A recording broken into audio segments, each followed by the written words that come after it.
Hi guys! Samahan niyo ako sa mga ganap ko ngayong araw. Nakayari ko nga lang maglaba nung tumawag tong dalawang to. Nag-aaya nga pala silang pumunta sa Duhat. On the way nga pala kami ngayon para sunduin si Tasyo. Nung nasundo na nga namin si Tasyo, dire-diretso na kaming pumunta sa Duhat. Wala nga rin sana akong balak sumama dahil may lakad din ako mamayang 6 PM. At alam kong hindi nila ako titigilan kaya sumama na lang ako. Nandito na nga pala kami sa Duhat. Napakaganda ng tanawin dito guys, lalo sa hapon.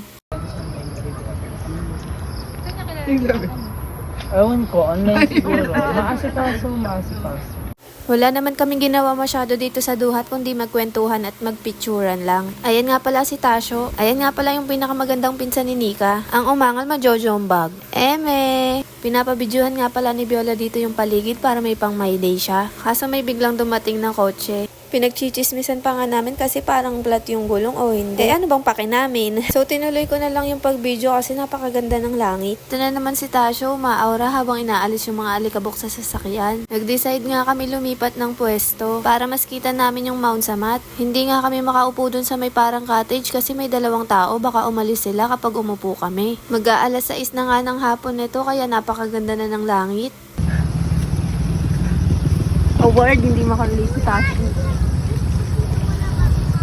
Nagpa-video nga lang din ako kay Nika dito para may pang my day kasi sobrang ganda talaga ng langit. Habang tumatagal nga mas lalong gumaganda yung kulay ng langit. Akala ko nga maputla ang langit kanina pero buti na lang ngayon maganda ang kulay niya. Nag-decide na nga rin kaming umuwi kasi padilim na. Nandito naman ako ngayon sa birthday ng isang kaibigan namin. Kapit-bahay nga lang pala nila Nika to. Yung asawa ko tsaka si Ma'am Anes nga pala yung kasama ko dito. Nagkantahan at nagkwentuhan nga lang din tapos nag-aya na si Ma'am umuwi. Ayaw pa nga pauwiin ni Russell at ando si Justin. Kaya sumama na sila sa paghatid sa amin para pagbalik ni Justin may kasama siya ulit. Sabi nga ni Ma'am wag na kami ihatid dahil may pag-uusapan pa kami pero dahil makukulit sila, kaya hinatid na nila kami. Yun lang guys, follow me for my next mini vlog.